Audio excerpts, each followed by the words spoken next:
When praise turns into comparison, Kazuha, Jungkook, and the question that won't go away, is Bang's Si-hyuk engineering a new performance icon? What really happened on that stage in Seoul?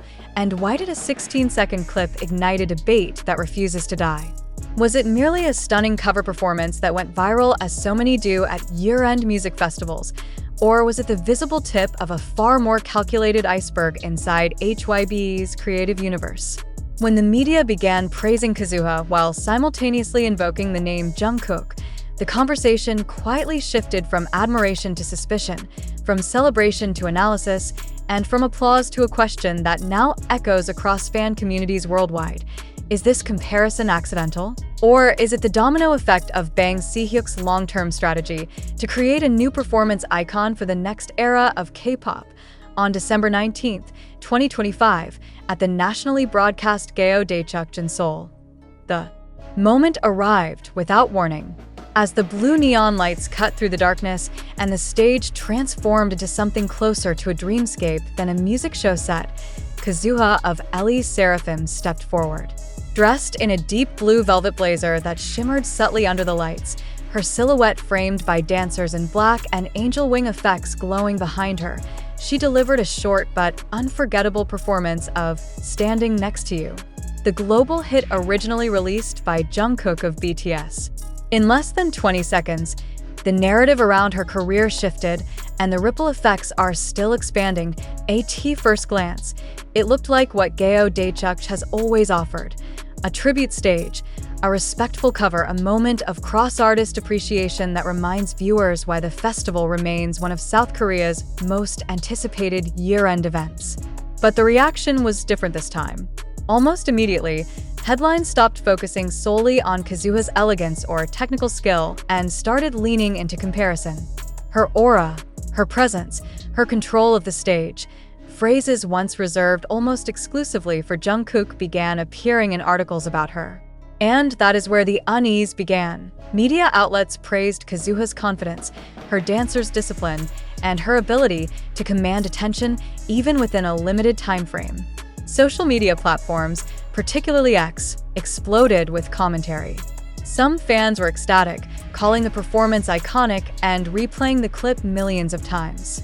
Others grew defensive, questioning why Jungkook's name was being used as a measuring stick. Was this fair to either artist? Or was it an intentional narrative being shaped in real time? To understand why this comparison struck such a nerve, one must revisit the cultural weight Jungkook carries. As a member of BTS, Jungkook has long been framed as the embodiment of the Golden Magne, an artist whose vocal ability, dance precision, and magnetic stage presence merge into a near-mythical standard. His solo album Golden, released in 2023, and its standout track, Standing Next to You, cemented his reputation not just as an idol, but as a global pop performer capable of standing shoulder to shoulder with the biggest names in Western music. When a song so closely associated with his identity becomes the vehicle for another idol's viral moment, the symbolism cannot be ignored. Kazuha's background only intensifies the discussion. Before joining LE Seraphim, she was known as a professional ballerina, trained in classical technique, discipline, and expressive movement. Since her debut under HYBE labels in 2022, she has been consistently framed as a performer who bridges elegance and power, precision and emotion. Songs like Fearless and Unforgiven showcased her growth, but nothing had placed her so directly in the shadow and light of Jungkook until that December night. The media's role in amplifying this narrative cannot be understated. Articles praised her stage aura and commanding presence, terms that, in K-pop discourse, carry heavy historical baggage. These are not neutral descriptors, they are loaded with implication. When journalists write that Kazuha holds the stage the way Jungkook does, they are not simply complimenting her. They are positioning her within a lineage of performance excellence that Jungkook currently dominates. And that is where fans begin to wonder. Who benefits from this comparison? Bang Si-hyuk, the founder and chief architect behind HYBE's creative empire, inevitably enters the conversation. Known for his long-term vision and ability to shape narratives that transcend individual groups, Bang Si-hyuk has often spoken about the importance of performance identity in global pop culture. Under his leadership, HYBE has not only produced chart-topping music but also cultivated archetypes, artists who represent more than songs, who become symbols of an era. BTS was the first and most powerful example of this strategy, and Jungkook emerged as one of its most potent embodiments. I it unreasonable, then, to suspect that the spotlight now shining on Kazuha is part of a broader plan? Fans who worry about intentional comparison argue that HYBE understands the power of narrative continuity. By allowing or even encouraging media to frame Kazuha as a new kind of performance icon, the company may be laying the groundwork for the next generation while maintaining a symbolic link to its most successful legacy act. In this reading, the cover of Standing Next to You is not just a tribute but a carefully chosen bridge between eras. Yet others push back against this interpretation, insisting that such speculation diminishes Kazuha's agency and talent. They argue that her performance went viral because it deserved to, not because it was engineered to spark controversy. From this perspective, the comparison to Jungkook is less a corporate strategy and more a reflection of how audiences process excellence, by referencing the highest known standard. When someone performs exceptionally well, people naturally compare them to the best. In K-pop, that benchmark happens to be Jungkook.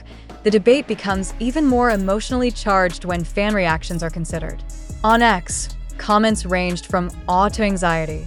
"She slays as always," one user wrote, celebrating Kazuha's confidence. Another added, "Her stage presence is insane." But interspersed among the praise were more critical voices, questioning vocal authenticity and pointing out the challenges of performing a Jungkook song, even with a backing track. These discussions quickly escalated, transforming a short clip into a battleground of loyalty, identity, and expectation. What makes this moment particularly fascinating is how it encapsulates the evolving dynamics of K-pop in the mid-2020s. The industry is no longer just about individual groups competing for attention. It is about narratives intersecting, legacies overlapping, and companies managing transitions between generations. Ellie Seraphim represents a newer wave of HYBE artists, global in ambition and polished in execution. BTS, while still culturally dominant, has entered a phase where their influence is increasingly symbolic, shaping the landscape even in their relative absence from constant group promotions. In this context, Kazuha's performance can be read as a mirror held up to the industry itself. When audiences see her dancing to Jungkook's song, they're not just watching a cover. They're witnessing a dialogue between past and future, between established myth and emerging possibility. The media's decision to frame this dialogue as a comparison rather than a collaboration reveals as much about our consumption habits as it does about corporate intent. The choice of song is also significant. Standing Next to You is not a random track. It is a declaration of presence, confidence, and emotional connection. Its lyrics speak of proximity, support, and unwavering commitment. When Kazuha sings, "I'll be next to you," even briefly, the line takes on layered meaning. Is she standing next to Jungkook as a fellow performer within the same creative ecosystem? Or is she being positioned next to him in the public imagination as a potential successor in the realm of performance excellence? The stage design at Gayo Daechuk further fuels speculation. The blue neon lighting, the angel wing visuals, the dramatic opening pose, these are not generic elements. They evoke a sense of grandeur and mystique often associated with solo performance stages designed to leave a lasting impression. While Gayo Daechuk is known for such production values, the alignment between visual storytelling and media narrative feels almost too precise to ignore. Yet, to reduce this moment solely to strategy risks oversimplifying the emotional reality experienced by viewers. Many fans reported feeling genuinely moved, not threatened. For them, Kazuha's performance was a reminder of why K-pop continues to captivate global audiences, the constant emergence of new talent capable of reinterpreting familiar works in fresh, emotionally resonant ways. In this reading, the comparison to Jungkook is less a challenge and more an acknowledgement of shared excellence. The presence of other major acts at the festival, including NCT, aespa, and IVE, adds another layer to the story. Gayo Daechuk has always been a showcase of diversity and competition, a space where multiple narratives coexist. Yet it was Kazuha's brief solo that dominated post-event discourse. Why this moment and why now? Is it because audiences are hungry for the next iconic performer? Or because the industry itself is signaling a shift? Bang Si-hyuk's silence on the matter only deepens the intrigue. Known for his measured public statements, he has neither confirmed nor denied any strategic intent behind the performance. This absence of clarification allows speculation to flourish, turning fan forums and social media threads into spaces of amateur media analysis. Every detail, from costume choice to song selection, is scrutinized for hidden meaning. What cannot be denied is the emotional impact of the comparison itself. For fans of Jungkook and BTS, there is a protective instinct at play, a fear that legacy might be diluted or repurposed without consent.